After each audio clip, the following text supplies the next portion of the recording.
Hi, boob windows are the windows to the soul. Andrew, and this is Gayties Toys. I actually almost cut out a hole for a boob window, so you're welcome. I didn't. On today's MIA 80s Ladies, we've got another entry in what's really kind of becoming known as sort of a sub-series within the larger series, and that being the women from DC's, superpowers back in 1984. It's a list that, if you're new here, I'm trying to keep it as contained as I can, as, kind of pure 80s as I can. But today we've got three characters, two of whom were really baked into the genesis of the line, as well as one who was, proposed for the line later on, and then also Power Girl. So let's get into Lois Lane, Supergirl, and Power Girl. In past videos, I've already sort of gone over the general history of Kenner's superpowers at the time. If you're, curious, you can always go back and watch those to get sort of like a wider picture. However, with this grouping today specifically, we've got a lot more history kind of to add on to that, particularly when it comes to the pitch. And all of this information comes from the, absolutely seminal reporting done by Action Figure Insider. I reached out to them. They've graciously allowed me to, use their images for the purposes of this video. So big thanks to them. I'm going to link to their articles down in the description below. But really, compared to some of the other women I have talked about and will talk about, these are three characters, or at least two, that, were really a big part of, what superpowers could have and should have become. We will start very much at the beginning. Lois Lane first made her appearance in Action Comics #1 in 1938, alongside Superman, sort of, the first real vanguard of the superhero comics phenomenon. She's one of the few, not just female characters, but just characters to have survived and thrived since the Golden Age, alongside Wonder Woman and Catwoman. She is, quite literally and figuratively, the first lady of comics. She beat Wonder Woman by a few years, even Catwoman by a few years. She has been a steadfast member of DC, and even though she is a star reporter and a, military brat and sometimes even a superhero herself, very often she'll become, the character known as Superwoman. Time of recording, she's that right now. Despite all that, she is very much a girlfriend character, a civilian character, so maybe not as flashy as some of the other characters on this list, but a absolute staple of DC Comics. If you know who Superman is, it follows that you know who Lois Lane is, and everyone knows who these two are. Throughout the later Silver Age period, Lois had an ongoing series called Superman's Girlfriend, Lois Lane. It was surprisingly long-running, shockingly successful, absolutely bonkers. If you ever do get a chance to pick up any issue at all, I recommend it. I also recommend going to Casually Comics channel. She's got a whole playlist on the many, many, many times long-suffering girlfriend Lois Lane was just desperate to get hitched to Superman, and it is the Silver Age distilled to its purest form. It is absolutely bonkers.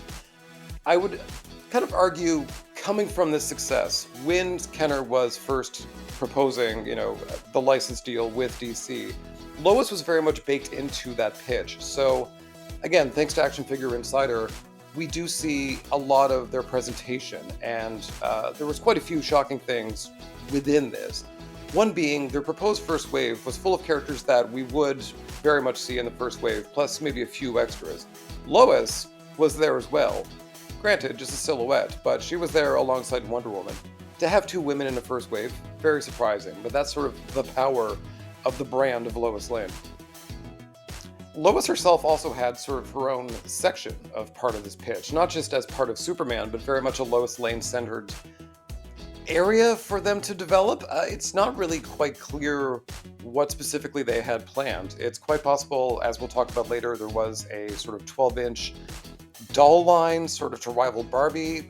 That's quite possible where they were going with this. At the same time, they also did have a Glamour Gals line, which is very much, beat She-Ra to the punch, with little action figures, brushable hair, clothes. A lot of people, including Action Figure Insider, sort of suggest that this is maybe the way they would go, where it would be sort of a action doll line targeted to little girls, but are very much compatible with superpowers. All of that is to say, this was absolutely compatible with what would become superpowers. We did see her as sort of the pilot of a vehicle that was very superpowersy. It was called Report Air. It's something that very much fit in with the kind of like dinky small vehicles of the line overall. As we, however, know now, she never made the cut. Clark Kent, in his civilian cities, was intended to be in a future wave. He did eventually get released as a mail-away figure, so it does sort of, kind of further cement that they weren't afraid of civilian side characters, even though, Clark Kent is very much Superman. Spoilers. But they weren't necessarily afraid of the side characters, and because they had Lois as such a integral part of their pitch, their actual kind of means to get in the door, had the line succeeded, had it continued, respect was owed and respect was given to Lois, so it's quite possible that she would sort of get the same treatment as Clark. Next up is Superman's big little cousin, Supergirl. She would appear first in 1959 and was very much, kind of an early proto-sidekick character. Well, we will come back to more of those in the future where, a diminutive girl character would become the sidekick wearing the same colors and emblem as the hero. She was another survivor of Krypton, Superman's, older cousin, Kara Zor-El. She would likewise be escape potted out before Krypton was destroyed. However, her shuttle to Earth took a lot longer to get there. So while her intention was to land alongside Clark and help raise him and acclimate to Earth, she in fact, just took another like 20 to 30 years. So by the time she actually landed, Superman was already grown up, very much a superhero, so she modeled herself after him in that regards. That's the generally accepted history. It has changed over the years. So funnily enough, as superpowers was coming around, DC was also preparing for their Crisis on Infinite Earths, which would essentially take all of their disparate multiversal properties and try to smash it into one. Supergirl was very much a victim of this, so her character had died rather iconically and heroically during the Crisis. However, when the New Earth would, reconstitute itself with a new, singular continuity, she was nowhere to be seen, and she wouldn't be seen for a long time. Regardless, much like Lois, Supergirl was really baked into the original pitch by Kenner to DC to snag the license. I had mentioned before there was a potential doll line. Supergirl was very much, invested in that. I mean, Kenner had proposed her alter ego, a bizarro Supergirl. They really kind of went hard with competing for Barbie's crown in that regard. Likewise, she does seem to be, kind of at least sprinkled in to some other things. She appeared in some, proposed shelf art. She was, peppered into a lot of discussions about the line in the future. One of the stranger things is that the costume she wore in a lot of this art was from more of her, let's say, better known 70s costumes. It was, and frankly, one of my favorites. Hot pants, puffy sleeves, a little bit of chest bearing. Really cute, very 70s, super kind of not almost disco kind of look. By the time, Superpowers was up and running, and shortly before she died, she was wearing something that I would consider most, think of as the iconic look, with just the plain red skirt, the blue shirt.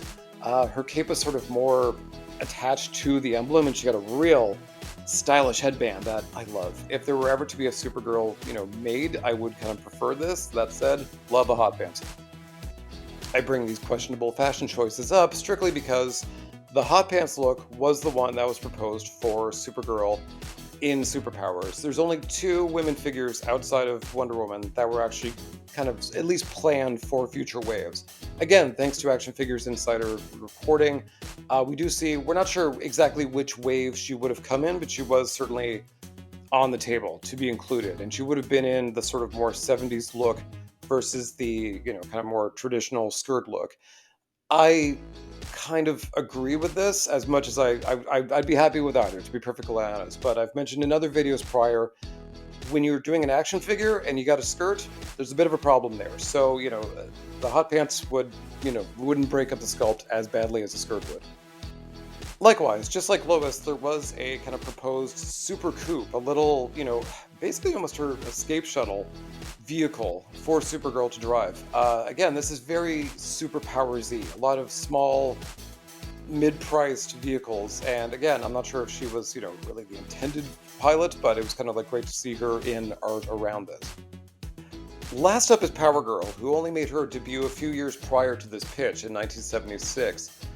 She's a character who really kind of illustrates a few things I'm going to have to get into in the final verdict, and that being sort of the whys of why I decide the characters I do, as well as, some kind of rankings for who I select. So her character, her history is a little more interesting outside of comics than it is in, which is kind of unfortunate.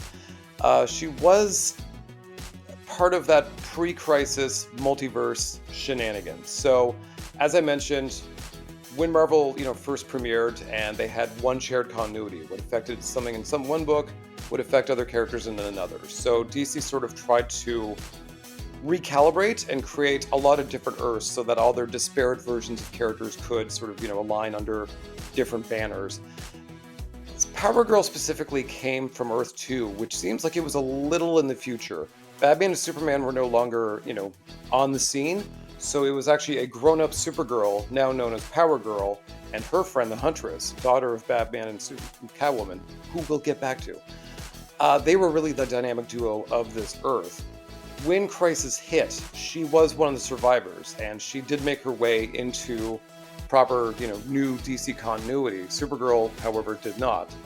That said, nature kind of abhors a vacuum, and so nature itself tried to kind of create a history for her to belong in this new universe, and failed many, many times. She had any number of origins, many over the years. I'm not even getting into it. I think, essentially, this origin of her, just kind of genesis within, the outside of the comics is really her origin currently.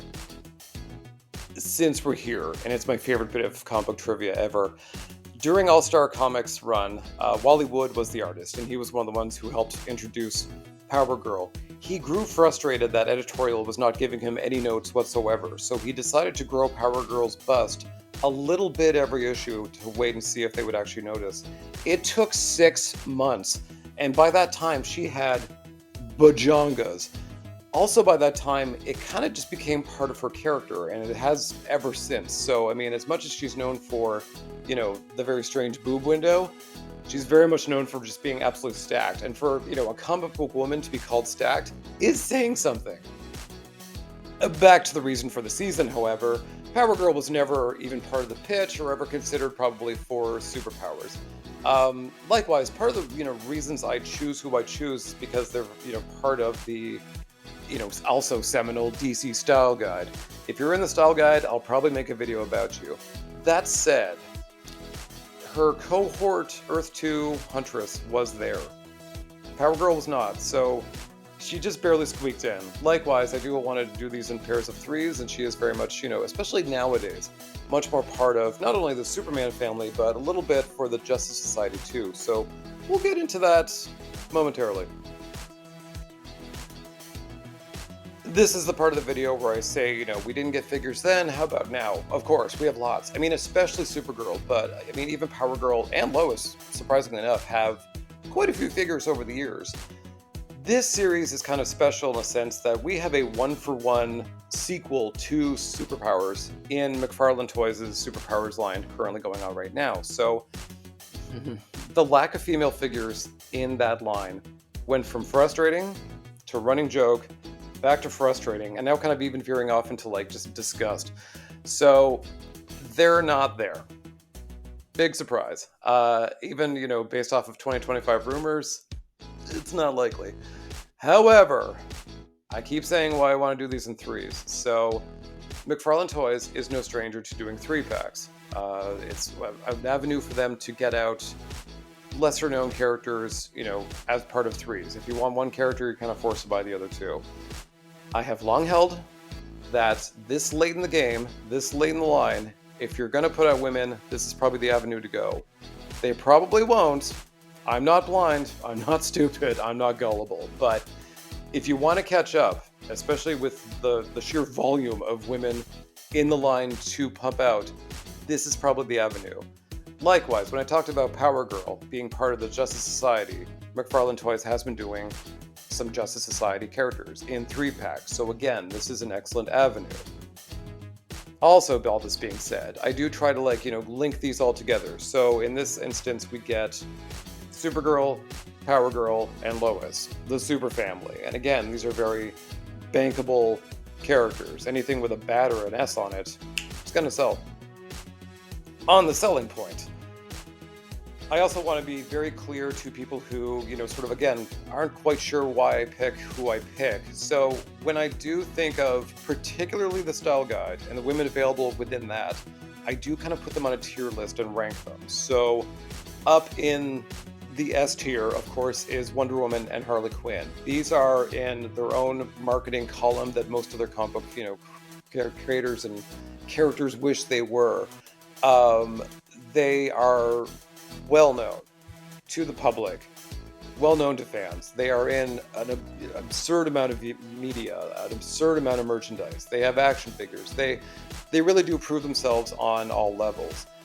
In the A tier, this is where I would put characters who are very well known. If you've got John Tractor, and said, name some women in comic books, it might take them a little while, but they would probably at least get to this point. So this is where I would probably sneak Catwoman, Batgirl, and Supergirl on. For those interested, Power Girl's probably down in the D list, to be perfectly honest. I know it sounds like I'm dogging her. I do love her, but let's be real. I mean, she was sort of slotted in here for some, less stellar reasons. Lois is actually the real strange one here, because she is very much at least half of my criteria. Very well known. Has had, a surprising amount of merchandise. Is, certainly a brand all her own. But that said, not a lot of merchandise. She's not, really a proven moneymaker. So I say she would belong in the S or A tiers, but that said, there's not a lot of, merchandise for her. Now, that said, there is a rumored list for 2025 that a Silver Age Steve Trevor will appear in a 2-pack with Wonder Woman in the Multiverse line. I love Steve Trevor. I do. But Steve, my darling, you are not Lois. You're not even Spider-Man's Mary Jane. So we're back in the sexism camp here. I mean, sometimes during these, videos, I'll say there was an opportunity. This character was canceled, whatever. This is just, it is what it is. For the man who helped generate the female action figure market in the 90s to kind of go back and take this stance now is just beyond gross. And again, the Steve Trevor doll is really proof of this, where you have a very not well-known civilian love interest character being produced for little boys in retail stores, but Lois ain't. I mean, it's just gross. I'm not getting into this again, but it's just gross. Like I did, however, say, I do have, at least my business hat on when I do make these lists. So, I mean, if McFarlane Toys were smart, they might, take advantage of the A and the S tiers. So they've produced a lot of Wonder Womans at this point. Harley, of course, would be a smart choice. But again, Supergirl was intended for the Superpowers line, is a very well-known name. It's very much not dead anymore. So I think she would be at least a good test bed to slot into a wave. If they're not going to do 3-packs, if they're not even going to do, say, like a 2-pack with yet another Superman repaint plus her, I mean, I think she's probably the avenue to go. I would love the other two. I'd love a bunch more, but here we are. And that would be it for MIA 80s Ladies, Superpowers, Supergirl, Power Girl, and Lois Lane. Just great characters, just super fun characters. I mean, very popular. And even though I do dog on Power Girl, I mean, the fact that she is a variant cover for DC Comics with all the superpowers regalia we've previously seen for, Poison Ivy and Donna Troy. I mean, these are all just great choices. Back then, as now. So, fingers crossed, the year is young. We will see what happens. But I thank you for watching. Again, I'd like to thank Action Figure Insider for the images, for the information, for their great reporting, as always. Thank you for watching, for subscribing, for liking, for doing all those YouTube-y things, and I will see you next time on MIA 80s Ladies.